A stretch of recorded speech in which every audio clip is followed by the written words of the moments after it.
Okay, I think we'll get started. Welcome, everyone. My name is Laura Payne. I'm the Outreach Coordinator for Grassland 2.0, and I'd like to welcome you to this edition of our digital dialogue.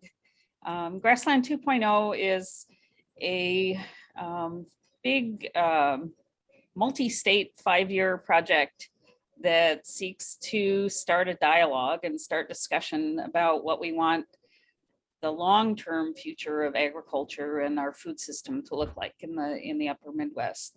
So we've worked hard to create opportunities for all kinds of stakeholders across the region to have those kinds of discussions.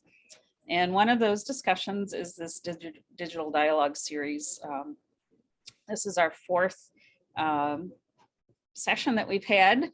And we're covering topics that we hope will be of interest to participants and stakeholders around the region. Today we have Adam Abel, who's our state Grazing-Lands Specialist with the Natural Resources Conservation Service. I've known Adam for a long time, and I'm excited to welcome him to be our speaker today.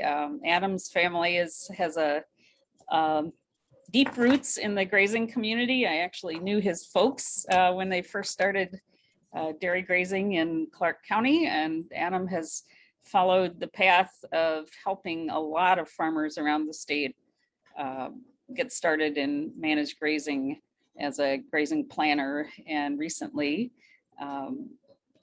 took this role as the state Grazing-Lands Specialist. So we're really happy to welcome Adam, and he's going to be talking about environmental benefits of rotational grazing and future trends in Wisconsin. And I will turn it over to Adam. Thank you, Laura. Well, everyone, nice to meet you. My name's Adam. Like Laura said, I just took over the position as the state Grazing-Lands Specialist. I was detailed to that position for several months, and now with my current role, I'm going to be going on just a year in this detail or this position now in some capacity. So it's been a lot of fun. I've been enjoying it. I've been enjoying getting out, getting broader sweep of the state. But what we're going to get a chance to talk about is some of the things I've observed today, benefits of rotational grazing. And we'll just kind of go over some of the trends that I'm seeing as we go forward into the future. This is just observations, what I'm seeing, contracts we're getting, and just directions that I'm getting a lot of interest and inquiries from the field. So a little about me. Get rid of this here. You can see. Oops. I just wanted to share a little bit about me. Like Laura said, I grew up on a rotational grazing dairy farm. My father started grazing when I was 8 years old. It wasn't because he wanted to graze. It was because we had such bad stray voltage that we had to either get out of dairy or find something else to do. And that was the same year that Andy had the first grazing conference, I believe, in Stetsonville. And I've still got those folders. I've kept them. But I wanted to share some pictures of our farm as it is right now. It's evolved from a dairy to a beef, grass finished beef operation. And my dad also raises poultry, but it's been fun. And the one thing that I have to say about my opportunity to work with and around my parents, you know, he's gone from dairy to stockers to beef to chicken, and it's kind of progressed as he's wanted to get out of the more work and labor intensive dairy operation. But it's really allowed me to dive into a lot of the different aspects of the questions I get throughout of the state and across the state. But right now, this is my parents' farm. These are Adam, last year. Yes. Adam, let me interrupt you. We're not seeing your slides. Okay. We're seeing your title slide, but not the rest. At least I'm not. Let's try that again here. Sorry about that. Am I right? It's not just me, Carl? Yeah, I'm still seeing the title slide as well. There we go. Oh, there we go. Now we're on. Let's try this again. All right, just take it from the top, Adam. Looks good. Thanks. Can you see that? 33 years of grass? Yep. Yes. All right. So this is my parents' farm, just so everyone knows. So like I said, the one thing that I've really enjoyed and what has really hammered into me is just how important grazing can be for the state of Wisconsin. When you talk about food, when you talk about soil health, when you talk about soil quality, economics, community survival, everything about this. There's no downside to this. And that's why I've been a huge supporter of grazing all my life. I feel super passionate about what we can do with rotational grazing. And I just love the direction I see some of this going. However, I work for the NRCS. Well, let's get into this. This is one of my favorite quotes, and this is something too. Anybody who works with grazers or wants to talk with rotational grazers or is interested in getting started in that, they really need to internalize this quote. And I love it. It's from Henry Ford. Whether you think you can or think you can't, you are right. And I can't say enough how true this proves all the time. I work with a lot of people who they are bound and determined that grazing is going to work, and it will absolutely work for them. You know, they start, they do it, they're going to be successful. And just like anything else, if you go into this saying that it doesn't work, my dad tried that, the neighbor tried that, it's not going to work for me. You know, there's a lot to be said about mindset going into these different systems. And when you go from our typical, and I'm going to say typical, because probably still a lot of people are more leaning towards a confinement system in a lot of ways.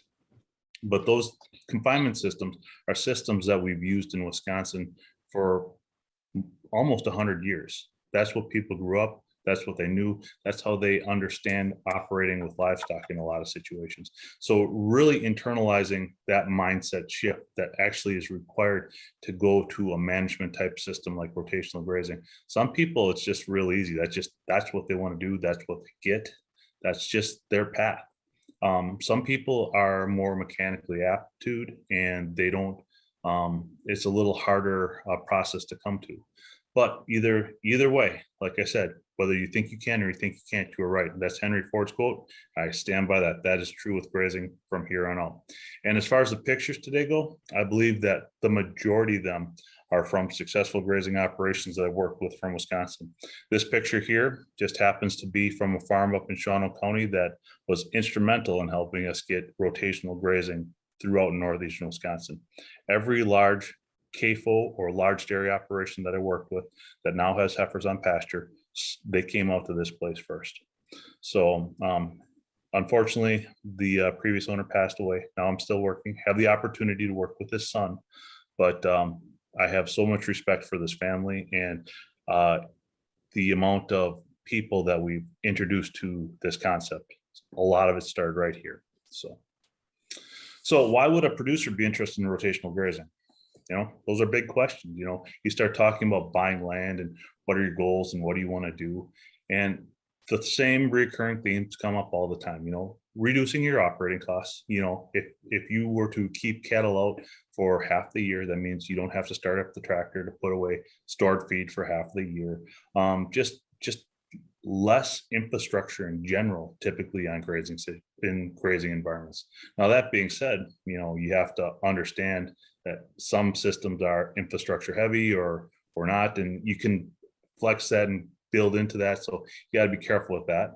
It doesn't equal cheap operating costs, but absolutely can reduce your costs with good management. Reduce labor, done right. It's a mental game. So it's more about thinking about what you're going to do and working smarter instead of harder. That's really a concept that you've got to internalize with rotational grazing. Human health benefits. A lot of people have gone and they're interested in grass-fed beef, grass-fed pork, grass-fed chicken. They want the omega-3, the CLA.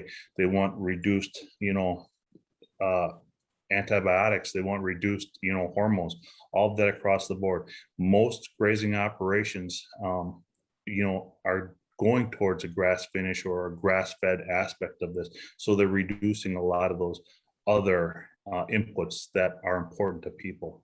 The environmental benefits too. Now that's where NRCS comes into, and we're going to go more into that as well.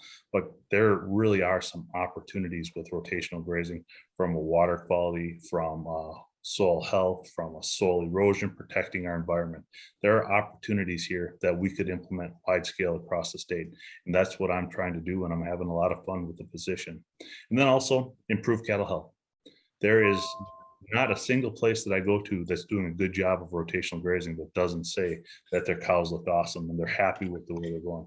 I mean, these are just the common themes that you see all the time. You set these systems up so they're easy to manage and people can implement them easily. And these are things that turn and go over and over again. And these are the fun thing, you know.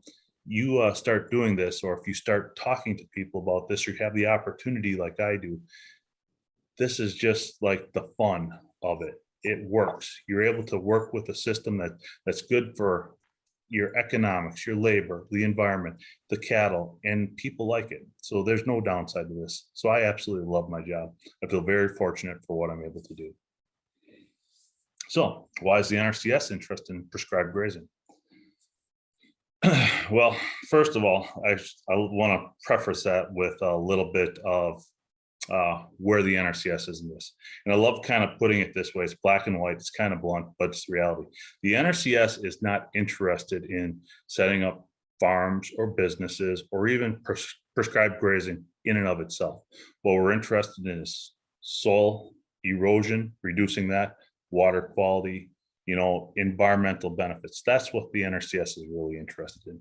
What's really nice about this, if you set up a rotational grazing system, so that way it's something that's a long-term management scheme that's good for the environment. And oh, by the way, it's good for your cattle, it's good for your economics, it's good for your human health. And it jives very good with what our programs and what our practice standards allow. You can really mesh those things together with an opportunity to set people up, to have an impact on the local community. And there's like I said before, there's no downside with this. There is nothing but opportunity with our programs and just meshing those together. Now, that being said, you've got to clearly state your goals, have an understanding of where you want to go, and make sure that everyone's on the same page if you do move forward with something within the agency. So, interesting things about rotational grazing. Now, this is just summer research, and this is a fun slide. I've used this for a long time, but just in the summer months, this isn't looking at winter months, but with research that was done in Pennsylvania, we've got a 24% less sediment loss. And I would actually say that models I've run in Wisconsin, it's way less than that, or way more, way less sediment loss than that. So what I'm saying is we're seeing even better results, 22% less sediment bound P runoff. If you're familiar with the GLRI area or Wisconsin waters, phosphorus is the largest nutrient that we have issues with most of the time. And when I say issues, it's the limiting nutrient in most of our state's waters. So if you put phosphorus in any lake, in any river, it's adding to the algae blooms that we're going to be getting. It's adding to degrading our surface water quality. Less soluble P runoff. So, you know, that's the soluble P that maybe comes through a tile, or there's so much phosphorus out there that it actually dissolves into the water and goes into our waterways through concentrated flow paths. 27% lower ammonia volatilization, a 14% lower net emission of greenhouse gases, and a 25% carbon footprint, smaller carbon footprint. And that's just because, I mean, easy math is if you harvest less, if you use less gas to harvest your forage, you can start to see where you can gain some of those benefits. So each operation is unique, but the real trend here is when you start looking at this across the board, we are seeing these benefits with rotational grazing. And it is something that we are interested in pursuing with NRCS, doing more and more of. It's a true environmental impact that has a positive impact to the community as well. So like I said, there's no downside to this. It's a ton of fun. So this is a site that I worked with. And one thing that I like to talk to people about, especially new soil cons or people interested in rotational grazing, a lot of our farmland in Wisconsin is extremely expensive. You know, $5,000 is pretty common now, and I'm working with operations up to $15,000 an acre land. So there's a lot of concern when you talk to a bank saying that you're going to put that in the grass. People aren't familiar with just what this looks like. They think about pasture as wasteland. They don't think about it as the opportunity that it could be. But when you start looking at the economics with rotational grazing, with beef, with dairy, these systems not only compete, but in a lot of situations, they're out-competing the other systems. So now we've got a system that is great for the environment, is great for cattle health, human health, and oh, by the way, this is truly production agriculture. This competes with our dairy business models that we've got out there. This competes with our beef business models that we've got out there. Not only competes, but is proven to be better when you start running economic models that way. So when you think about conservation, a lot of people think about it just as resource concerns and, you know, how you're going to impact water quality and sediment loss and all these things that are happening with our lakes and streams and soils. That's great, but I also want people to consider the long-term goal of this. If we invest this money, but it's in a system that's not profitable, that's not sustainable either. So if we've got this business system that works and it works better and it's better for the environment, do you see how that could potentially go into the future, how you can scale that up? And now we've got a long-term solution on a lot of these landscapes. And that gets really fun.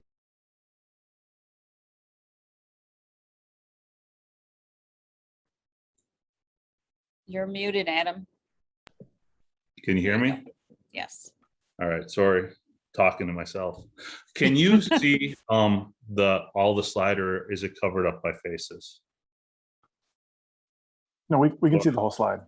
Yeah, All right. we're on the 10,000 to 15,000 an acre one. Good. I've just want to make sure that everyone can see that. So anyways, this is a dairy heifer operation in Northeast Wisconsin. And this is a fun one to be out to. Both Laura and Randy have walked this site with me, so it's a ton of fun. This site there is, I don't know, probably 3/4 of a mile of river that runs adjacent to this site, and all that land that you're looking at right now, now it's 4 years ago, was in a corn soybean rotation. So you want to talk about true impact. We've got a buffer that covers the most sensitive areas on the property that he's got heifers on right now, and he's loving it. It's great. Here's another operation that I want to show, and this is just some of the impacts that we can do with rotational grazing and some of the benefits. So you go to a lot of these sites, and to be clear, I'm not a super big advocate of putting cows into the woods, but if we've got a situation where we're going to thin that down to 30%, and get sunlight in there and get grass going in there, or if we can manage that in a way that's not going to have a negative impact downstream, there's opportunities there. This site was one that was thinned out. There was mostly invasives in there. What we did was we left this and we took it down to a 30% canopy. Now, the one thing that I have to go back to, and I want to get back to the same angles, this is the exact same site, but the angles aren't the same. So I've got to go back and take a different picture with the same angles, so it's a fair comparison. And I'll probably have to do it in April instead of May, just to be fair with that. But the reality is there was no understory with this site because of the invasives and the shading out of anything else that would come on. So there were gullies. You can look into that picture. There was severe bank erosion. That's just because there was nothing to slow the water down. In 2 years, we had a drastic impact on that site. And I love taking people to the site. And I'll be the first to say that when you walk the site, this is still a work in progress, but this was changed through management alone. And that's the really cool thing. Somebody is able to go out there and change the way they were managing this site. And we've taken it from a site that's contributing phosphorus, soil, nitrogen, all that stuff that's tied up with these soils and flooding down into our waterways. We've taken it from a concern to a site that is viable for use for animals and is stable and it looks great, and we're improving the infiltration on the site. So NRCS resource concerns. I'm going to go over a little bit about how we view things from the NRCS standpoint, and then also the processes and some of the basic procedures we look at when we set up grazing systems. So from the NRCS standpoint, resource concerns that we look at are organic matter depletion, excessive nutrients in surface water, whether that's N, P, or K. We don't want to see those running off and going downstream. Undesirable plant productivity and health. So if we have the best way to describe that is an overgrazed pasture. You know, you can get these things 20, 30, 40, 50 acres big, just mismanagement. And we've got a site that's not producing, and that leads to other issues with poor infiltration, excessive runoff. Those are all things that we can work with that. Excessive plant pest pressure. That's typically like, invasives or Canada thistle, or situations that are really causing a problem for that pasture to really be something that's desirable. Inadequate feed and forage. So many people think when they come to me, or I've got this question so often, that they want to graze. They heard about rotational grazing. They've got 20 acres and they'd like to set that up for rotational grazing. Oh, cool, 20 acres. That's a good start. Then they tell me they want to put 100 animals on it. So that would be an inadequate feed and forage. And those are conversations that you've got to have with people up front. You got to say with those situations, hey, this is 20 acres. This is what you can support. So if you really want to do this, we either need to scale back on the number of animals or the class of animal that you're putting out there, or we really need to look at what's the minimum to get you into this so that you're successful. And then also inadequate livestock water. With the types of systems that we're actually promoting and putting into Wisconsin, we cannot minimize the importance of water distribution. That's what makes this work. And we're very fortunate because these cool season grasses in Wisconsin, they're super productive. They grow through most of the season. A great majority of Wisconsin doesn't experience an extreme summer slump. So with good management and good residual, we can do amazing things. So once a resource concern has been identified and inventoried, now what? So this comes back to setting up these systems. And, it's one thing to talk about rotational grazing and fence and livestock pipeline and watering systems, and then even going into more advanced concepts. The thing that I have seen without a doubt that needs to be focused on from the get-go with any grazing conversation is understanding a proper layout and understanding how cattle or sheep or whatever animal you're working with actually flows. And this is my saying, and I love it, and I cannot stress enough, there's no right way to set up a grazing system, but there are definitely wrong ways. And anybody who's ever grazed or moved cattle or worked with a fence that was set up with a blind corner or 180-degree turn, they know just how much that sucks. And if you're new to rotational grazing and concepts like even just being able to put a gate out there, these are things that if you're new to this, you might not even think that, hey, this was a cost-shared fence. This was designed by the NRCS. Can I put a gate there? Like that simple concept. So we'll finish up with Adam's presentation in the next 15 minutes or so, and then still have some time for questions. So if folks have some thoughts or questions you want to share, you can put those in the chat or just keep them in mind, and we can you can unmute and ask them yourself. So take it away, Adam. You want to go ahead and do the full screen with your slides? Thought I had, sorry. That's okay.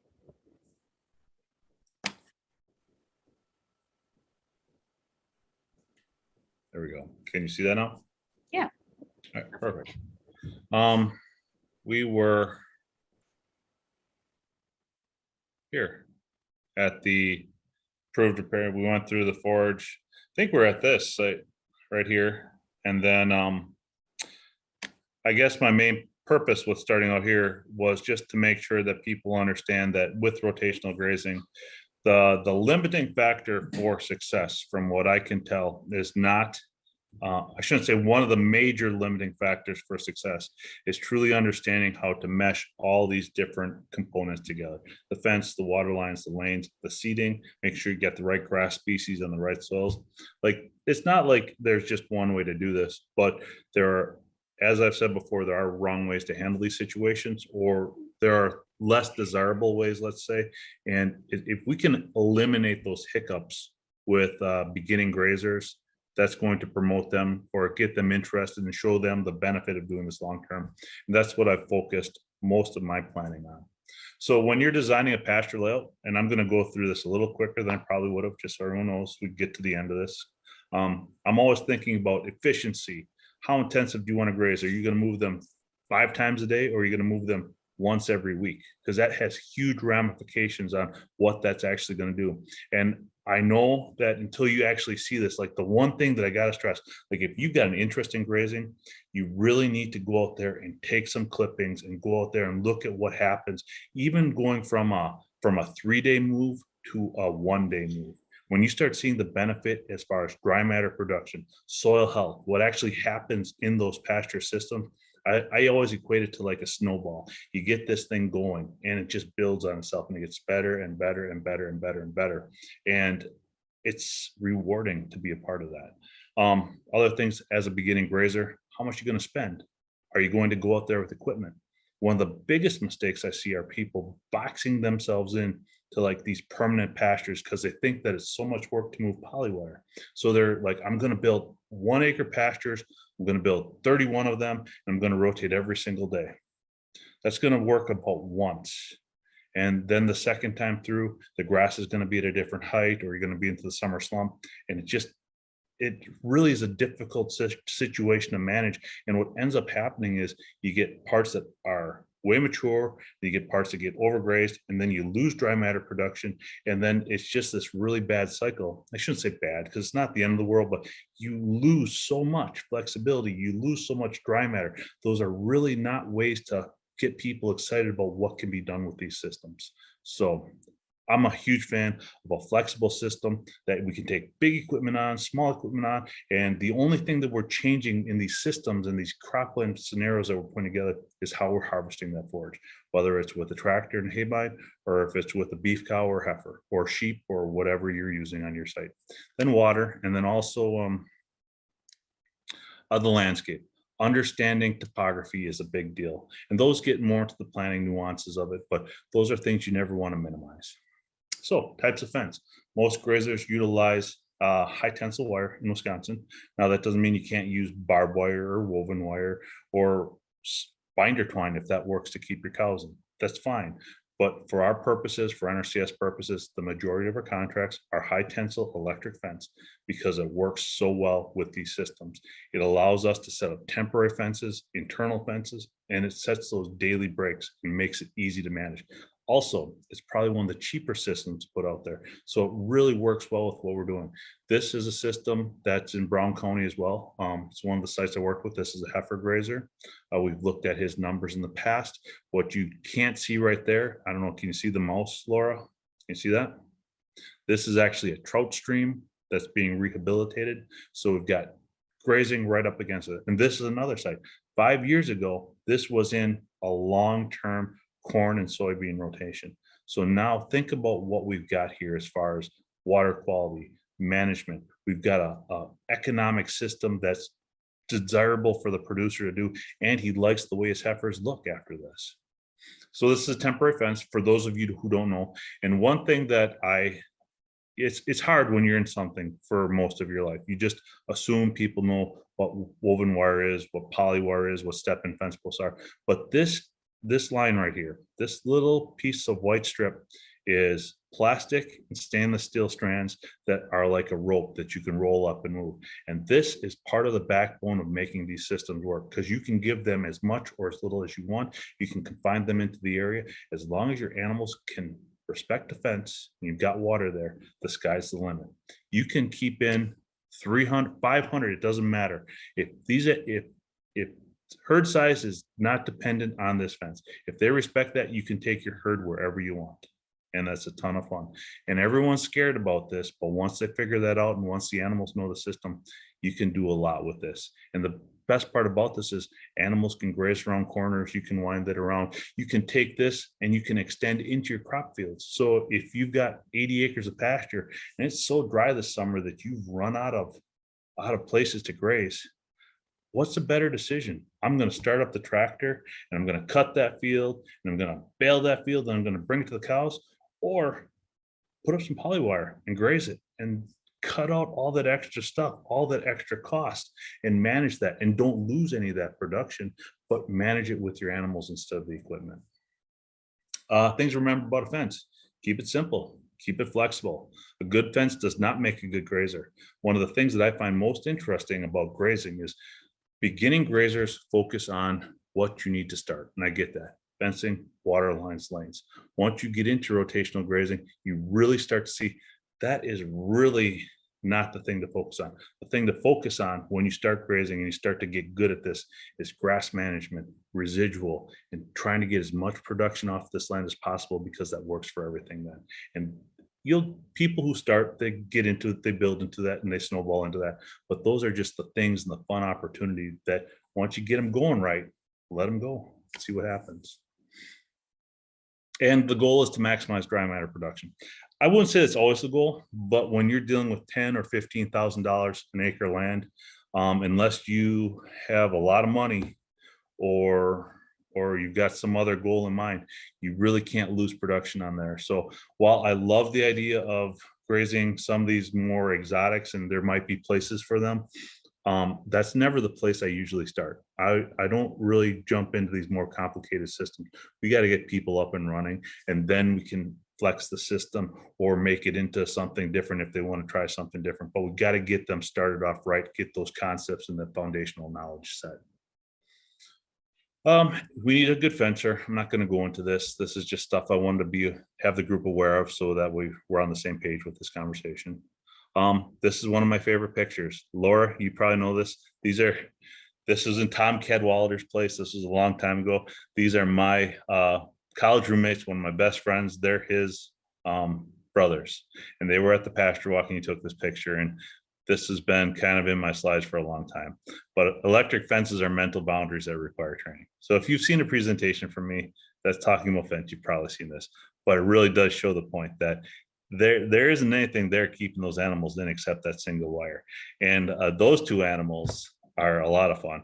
The one was just over to my dad's place, Malachi, and he shot a doe, got one of his first deer again this last year. So that's fun. Anyways, watering systems. This is one thing that people completely underestimate with grazing systems. A flexible water system that allows you to move that tank around the property is key. I hear so many conversations about people, I've got a water tank up by the barn, or I've got a water tank over there, or they've got this hesitation about putting up pipelines. And once you do pipelines and understand how to lay them out, they're actually pretty simple. They don't cost a lot. And the flexibility that gives you with nutrient management is insane. And the reason I say this is, if you have 80 acres and you put one water tank in the center that's accessible to all of your animals, and I can pick anybody that has any understanding of cows, where are those cows going to be on August 1st at 2 p.m. in the afternoon of 2022? There's absolutely no doubt that that herd is going to be standing by that single water tank. What's going on then? The whole herd is standing there. The whole herd is defecating there. They're not grazing. They're not distributing their manure, and they're not providing any level of management to your system. So if you're able to take these pipelines and put these cows in an acre or acre and a half, or whatever your daily break or your 2-day break looks like, and you've got that water there, think about what that does for manure distribution across your entire property. Now think about that in terms of this year. Now start compounding that 2, 3, 4, 5, 10 years, 20 years.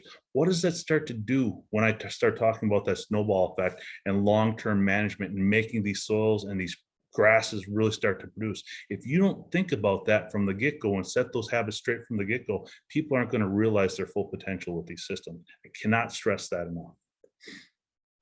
So quick about water, it's the limiting factor in production. And also, a lot of people are like, well, I've got a pond out there, or I've got this. I get it. That's cool. If you want to water out there, I would say, let's talk about it. I'm not here to tell people what to do. But specifically in Wisconsin, one of the biggest reasons I'd say not to water would be liver flukes. And then also just the other opportunity for worms and parasites that water sources that you can't control actually can introduce in your herd. Also, typically, if you give cows clean water versus nasty water, they'll typically drink the clean water. Now, that being said, everyone's got a story about the cow drinking from the nasty water. So I'm not going to argue those. They've done studies on that. My experience is, in general, clean is good. And I would say clean is probably better just from the standpoint from the potential for parasites and also other worms that you might be introducing into their body or your herd. Trails and walkways. Typically nothing that I like to start with unless you're a dairy herd. If you're a beef farmer, this should not be your starting point. Management should be your starting point. You can always come back to these later. Let me take that back. That's a pretty bold statement. I didn't mean to say it like that. There are reasons to put trails sometimes, but the reality is most people need to re-envision or rethink about how they're going to manage this trail. When you start looking at trails from a cost standpoint, I believe this trail ran about $25 a linear foot. It was maybe even more than that. I don't remember. I could look it up if we really needed to see that. But more importantly, this trail took up about 3 acres of property that runs $15,000 an acre.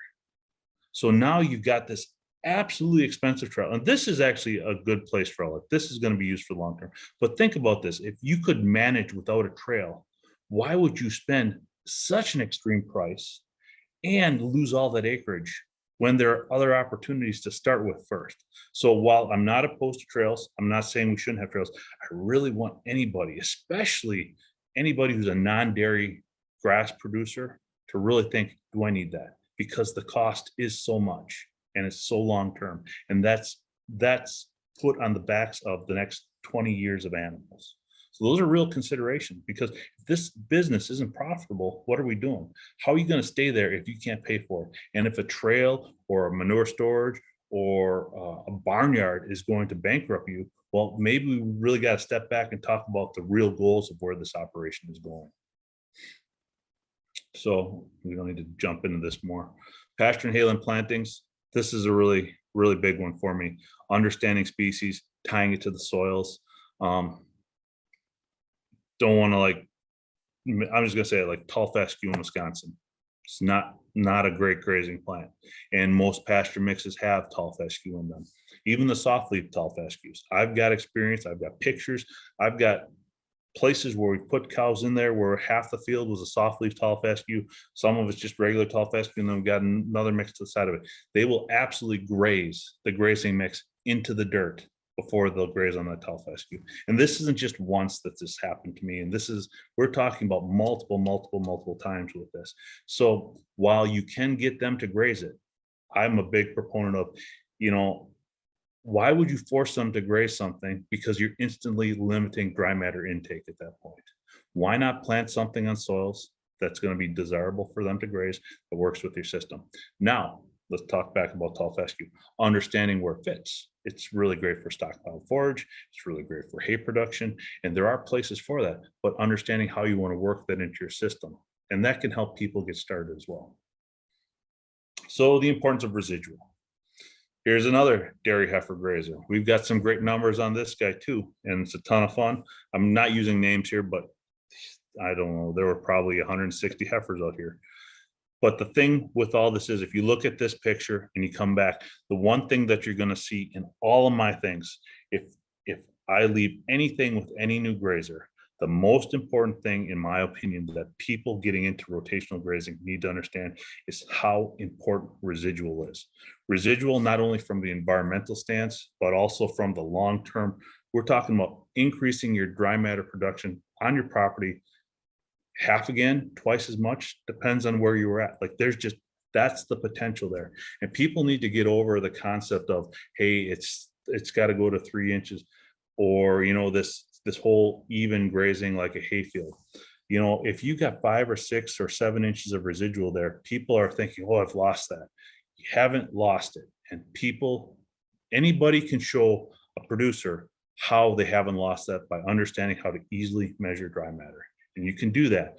And what happens when you leave residual, you get into this rapid growth phase here, this phase 2.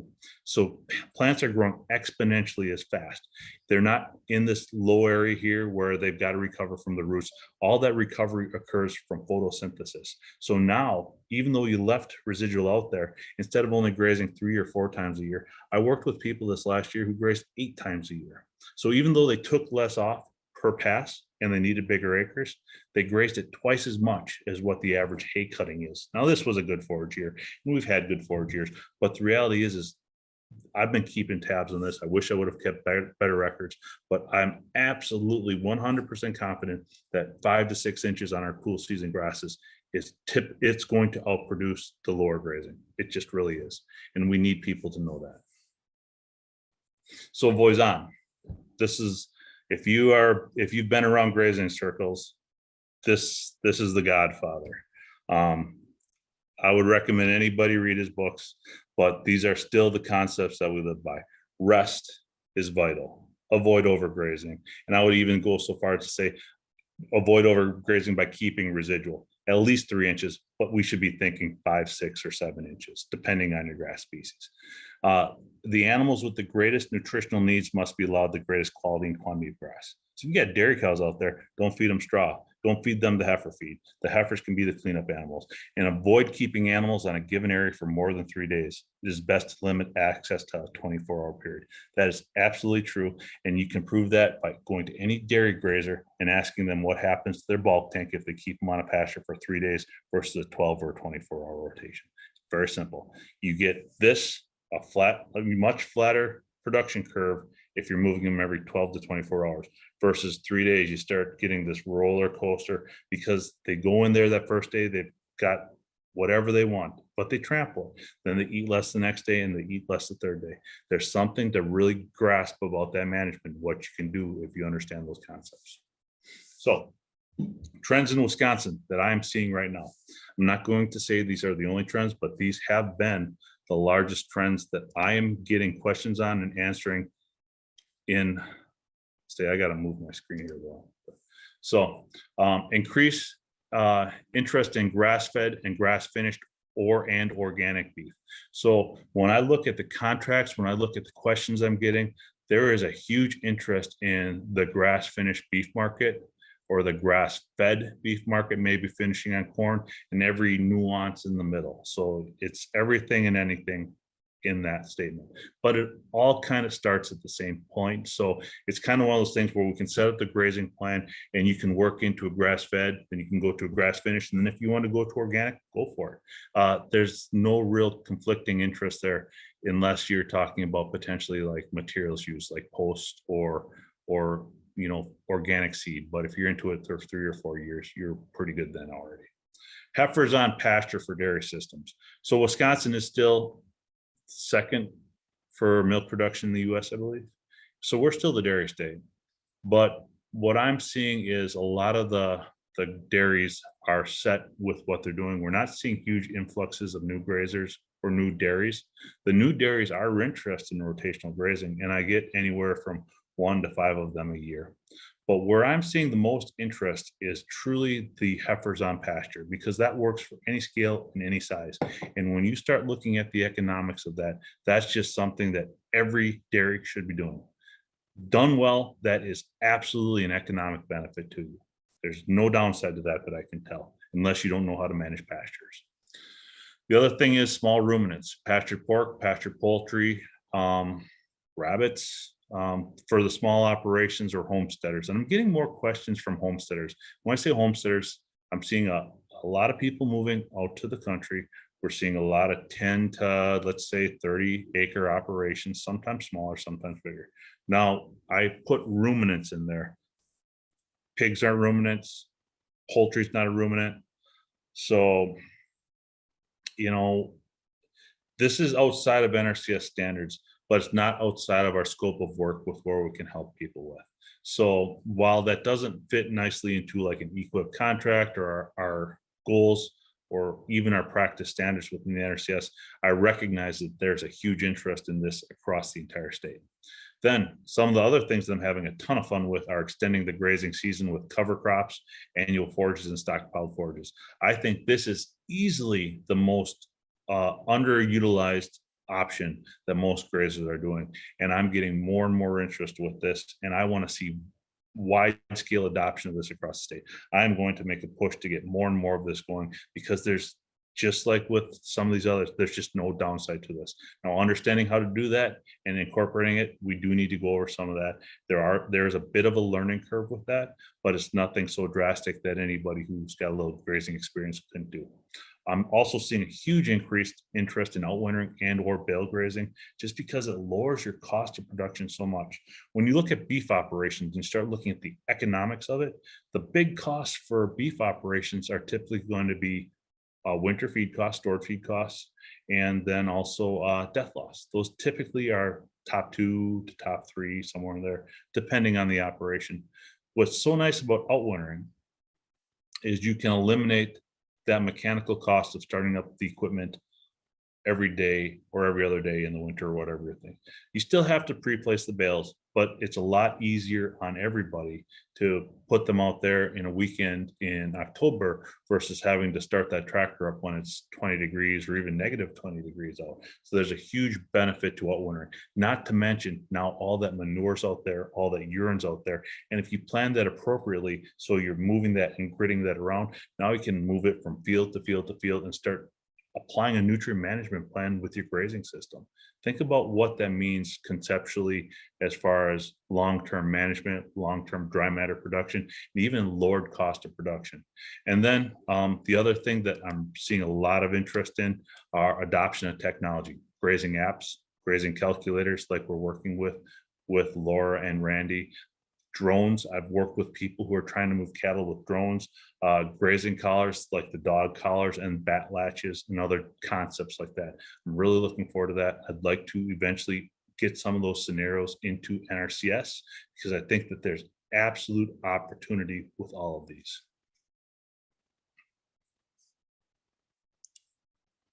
All right, so this is just an increase in grass-fed and organic beef. So the big thing with this that I'm seeing, typically the grazing interest across the state, when I like break it into percentages, huge interest in beef operations across the state that probably would like put pork or chickens on the tail end with that, but their main product would be beef.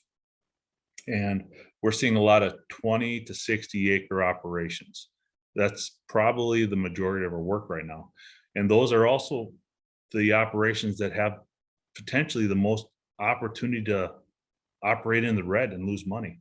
So I'm a big fan of having real conversations with people about starting this up right. This is an environmental quality incentive program with NRCS, but also let's set this up as a business. So long-term, you're viable, you're going to be there, you're going to be happy with this. We'll make this easy for you to manage and not have it be a lot of work for you. And those are really big conversations like we've talked about. The other thing that I see is the dairy heifers on pasture. I work a lot with this and there's no downside to this.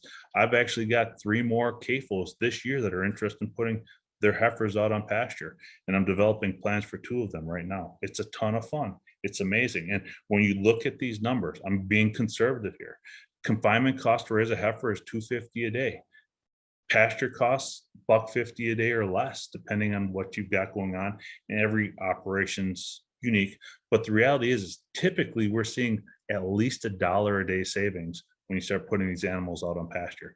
A lot of these bigger guys, that means if they're putting 100 animals out a day, that means they're, for doing nothing, not taking any more land to raise them, having an animal that's as good or better, and saving $700 a week. That's really the conversation that needs to be had with these people. They just need to be shown how to do that. And, you know, then this is the other thing, up to 2,000 pounds more milk their first lactation. So that was a paper that was put out.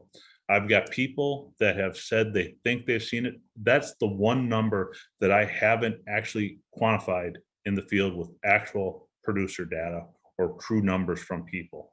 But the one guy said that if that's actually true, it actually covers the cost of his rental ground for his animals, which is cool. And then improved overall health. That's always something. I've got actually a grazer I'm working with whose hoof trimmer was against him grazing. He just made a YouTube video about how good his cows and heifers' feet look now. So that's fun. Pastured poultry, pastured pork, these smaller operations. There's a ton of this going on. One farmer I work with used to work for Snap-on, and he did I don't know where he got his data from, but he did a study, or maybe he read about it. But the reality is, I have not worked with people who are raising chickens who don't think that they're probably one of the most profitable ventures on their operation. Now, they can be a lot of work for about 6 to 8 weeks, depending on what your role is. But if you're talking about diversifying, getting animals on there, especially if you're looking at making all your income from home, I'm seeing just a ton of interest in this. And this happens to be my dad's place. So these were birds that I actually butchered this last year. So these birds, I took this picture and then we set up a outdoor processing plant. I can butcher a bird a minute. You can set this up. It's a ton of fun. I know I've got great protein for my kids and it's healthy. There's just no downside to it. Developing covers that work with crop rotations that can also be grazed. So I've got a no-till soybean field on the left that's got winter rye residual on there. And I put this picture in here for a reason, because the field adjacent to this, the winter rye was grazed. So it could be viewed as cover crop or annual forage or whatever you want to call it. But the reality is that that field, if we would have had a slower season or the grass would have gone, that would have been grazed off, and then the soybeans would still have been planted into there. And that gave this particular producer probably about a 2 to 3 week edge in the springtime for grazing while his pastures were catching up. And this same producer on the right, we planted vetch in between the corn, and he harvested that corn as grain, and then he grazed the stalks in the vetch. So we're working with a ton of these cropping rotations that have the potential to boost soil health, add diversity to the rotation, but also now we can bring the cattle in there. And if we can get 3 weeks on the front and 3 weeks on the back at a minimum, I mean, that's huge when you start talking about the cost versus keeping them out there versus stored feed costs. So this is what I was talking about, the stored feed costs. Grazing the covers, we were at with these numbers here, and we actually collected the data on this. We were at about $1 a head a day versus stored feed of over $2.50 a day. So every day that this herd is out is money in that producer's pocket. So when you start talking about margins with beef operations, you need to understand how thin they are. And I think that's one thing that I really want to stress within the NRCS and land conservation agencies. Like, to build a manure storage in a barnyard for every beef operation is a really bad thing if they don't have the income to actually empty that. I've seen operations built where we've spent a lot of money, and the cost to empty that pit basically ensures that that operation will always operate in the red. That is not long-term conservation. Now, on the flip side, I'm not against barnyards. I'm not against manure storage. I'm not against any of that. But I do think that the conversation should have been had up front first. We should talk about management, true management that's going to make this conservation project, this grazing, a long-term viable option into the future. And that's what we've got to have if we want to see this successful long-term. And then one of my favorites, we've been doing this at my folks' place since early 2000s, bale grazing. Strategically placing bales in the wintertime to lower your mechanical cost, to spread your manure, to put your urine out there. These systems work so well. I love working with producers about this. And to date, every single producer, I'm telling you, 100% of the producers that have done this the way I've asked them to do it has come back to me and said they love it and they won't do anything different. Now, you've got to have very real conversations with people about this, because there's typically going to be a winter thaw and mud season's always there, right? So those are real things to consider. And I never want to get people into a situation that they don't want to do. So you better have some real conversations before just saying that bale grazing is amazing. It actually is amazing, but you've got to plan for the difficult portions of the year. So I kind of burned through that quick because we lost a little bit of time there. So let's go to questions. Great. Thank you so much, Adam. Maybe we'll start with, we have a couple of questions in the chat that we can start with, and then if other folks have questions, just let us know and we can cover those too. So the first one is from Altfried Krusenbaum. Hi, Altfried. How do you feel about dairy grazers who do not water on pastures, since cows are coming to the facilities twice a day? And I remember I remember that kind of going back and forth over the years. Sometimes it's in favor and sometimes it isn't. I actually think that dairy grazers without water in the pasture get much better grass management than putting water in the pasture. I should have clarified that. I'd consider that a higher level of management. I was more considering when I say the waters, the systems with heifers or beef, that they're going to be locked out there. But to not have water in the pasture for the dairy cows and the ability to tank up, it's an absolute benefit. So I'm not scared of putting it out there one bit. So then the issue would be having a large enough tank by the barn when they come into milk, so they can all get their fill. Yep, they've got to be able to bulk up when they get there. Absolutely. Okay, and another water related question from Joey and Julia. Do you run permanent water lines out to the farthest fields in some of these systems? And are they above ground or below ground? I run thousands and thousands of feet of water line every single year. We're talking some projects have miles of them. The reality is still pretty cheap. Yes, so the furthest field.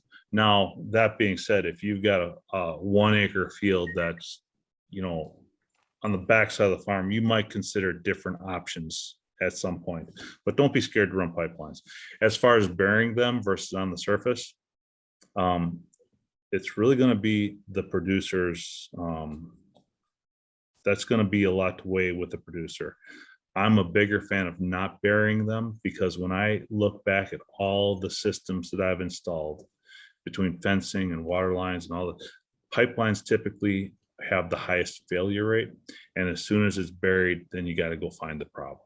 Now, if someone is absolutely adamant that they want to bury that for some reason or other, or if maybe they want to extend the winter or the fall grazing a little bit because the ground can buffer it from frost, yeah, that's fine. But I wouldn't start there. That's just me though. Great. Question from Lynn Markham. What is typical herbicide pesticide use on grazing lands and how does it compare to corn and soybeans? It's much lower.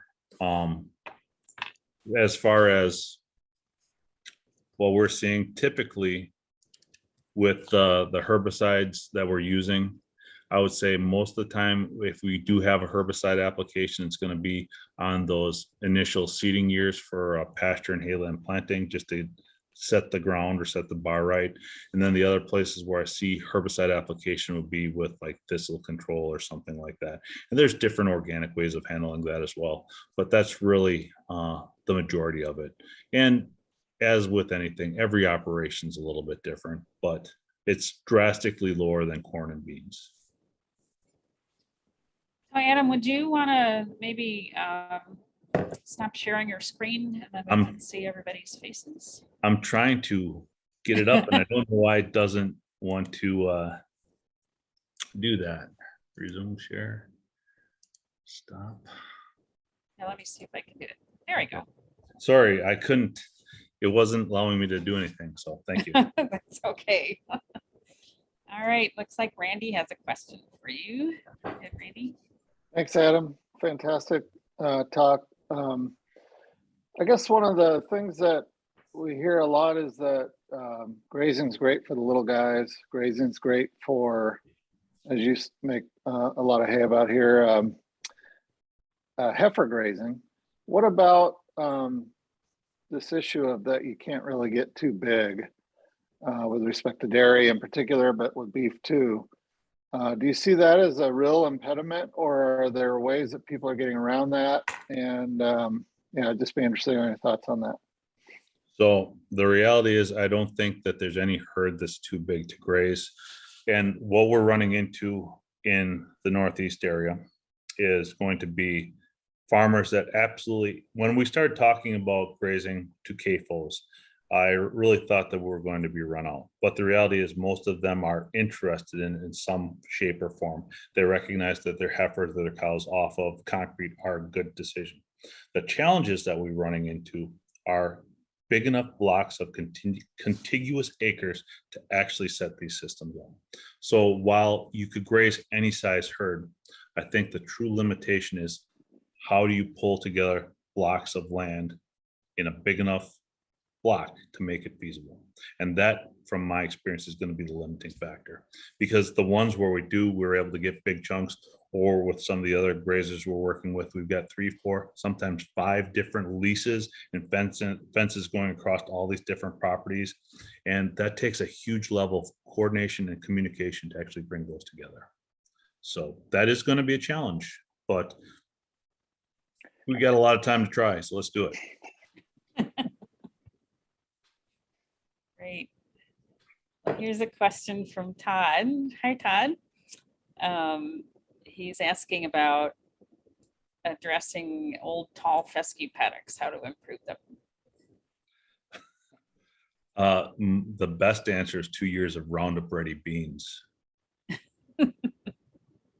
The reality is, if they're grazing them and it's not a problem and it works for your herd, it's pretty hard to get rid of unless you want to do a complete renovation. So I would probably say, hey, is that something that you could start looking at using alternatively? Since you've got it already, how can you make that something to your advantage? Tall fescue stockpiles amazingly well. So that's a plant that could be made into pretty good hay for bale grazing in the wintertime. Then you could stockpile that into October and November and start utilizing that. Now, if your whole system's tall fescue, I would say we'd really have to have a conversation about your goals and the direction that you want to take the place. So if they're grazing it, there's no issues, and you're happy with it, don't change it. But my experience has been that there's a reduced intake on tall fescue in the majority of circumstances. So that might not be an answer. I'm a little hesitant to go much more specific until I be on site and actually take a look at something like that. So. All right. Thank you. Other questions? Feel free to unmute yourself and speak up if you had a question or a comment. Could I ask Adam, just a follow-up to that discussion about northeastern Wisconsin and kind of the limitation of not having contiguous land? Have you run across anyone that is, starting to learn more about grazing and the benefits and willing to take some of their good cropland and transition it to pasture? Like, because I'm guessing that's the main hurdle here. You've got a lot of contiguous cropland out there, but I feel like it's a pretty big hurdle to kind of get heifer grazing land on par with your good cropland in terms of your whole farm kind of system management. Like, do you see any of that changing? That's not what's happening actually. People are putting in their good cropland. And the reason they're able to put their good cropland in is because we can set these systems up so that way we can still mechanically harvest it with any size equipment. So in order to get people to adopt this on their best cropland, which is what we should be doing, we've got to set up a fence system that doesn't impact their ability to harvest it with the biggest equipment out there. And that's how you do that, by making long runs, keeping the ends open on both sides, and keeping it a super flexible system. The limit is not cropland adoption. The limiting factor is the fragmentation of property ownership, and that's probably the bigger hurdle. Gotcha. If you look at a plat book up here, very few people have much more than 80 acres in any given block. And if you start talking about just a regular, not even a CAFO sized herd, they'll have 100 bred heifers. You can't even support that on 80 acres, depending on the soils in a lot of places. So right. those are the challenges. So. Gotcha. Cool. Thanks. Yeah. Great. Other questions? I'll jump into what I think is exciting.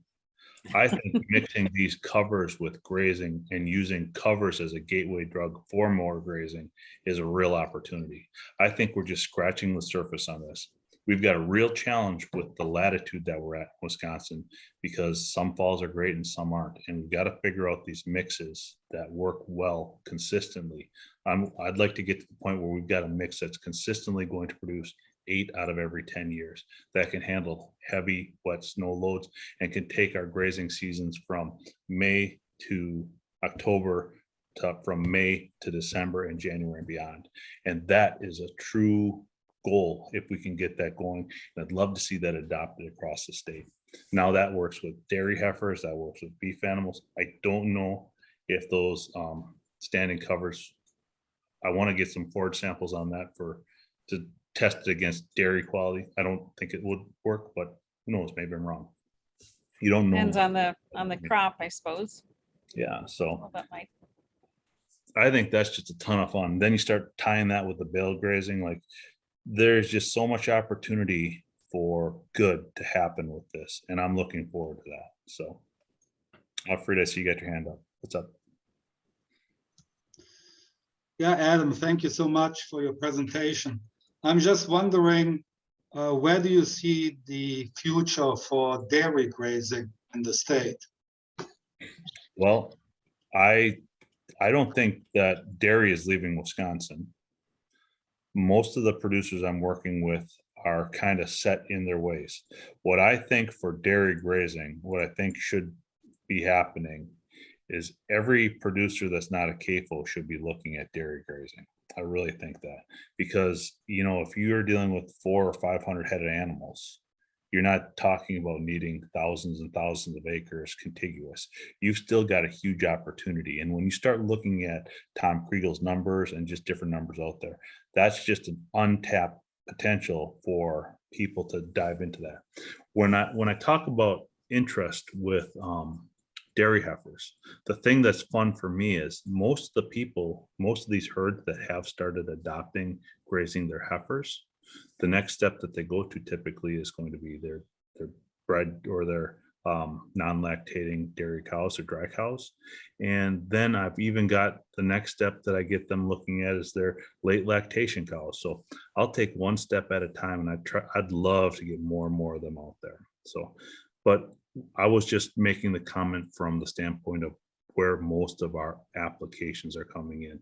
I'm not seeing a lot of conversion on dairies, but I am seeing consistently, that 1 to 5 a year, which I'd say is actually, it doesn't sound like much, but that's actually pretty good when you think that we've been losing so many herds across the state, which is so unfortunate. So, Randy?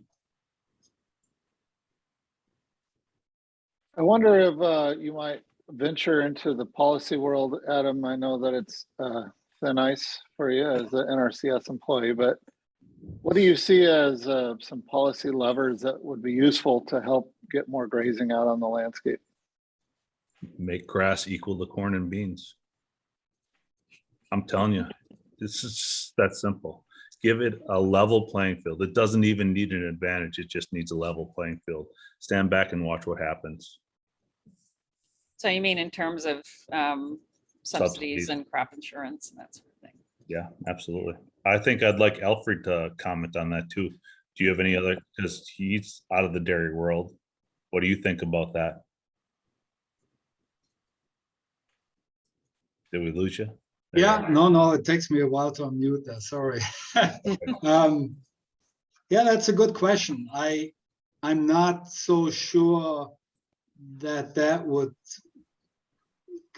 let's say, good example.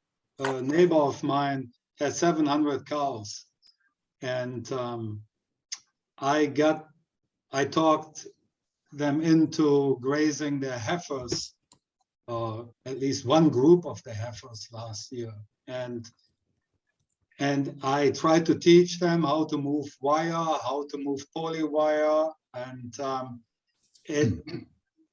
after about 2 months of this, they gave up, and they said, no, this is just way too much work. We just throw feed in the mixer and drive past the fence line feeding, and we're done in 10 minutes. And I think it comes back to your quote that you put out there originally.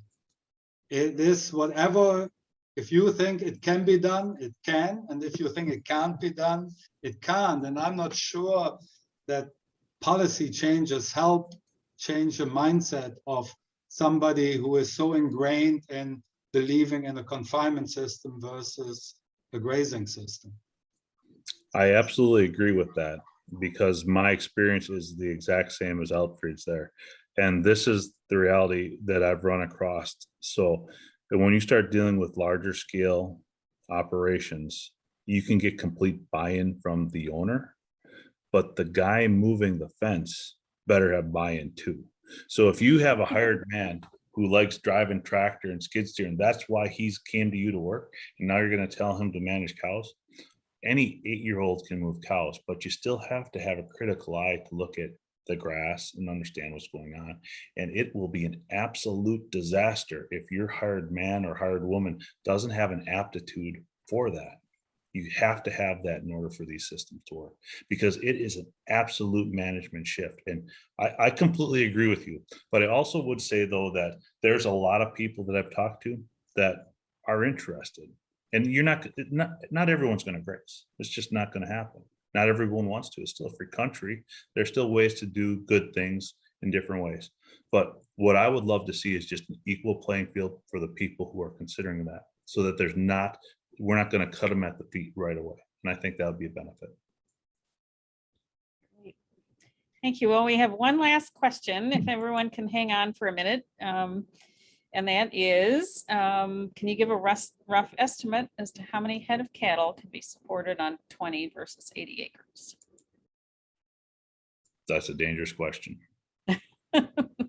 I don't want to just answer that. Let me answer that differently. In general, in Wisconsin, the majority of our soils produce 3 to 3.5 tons of dry matter a year, just with normal cropping systems.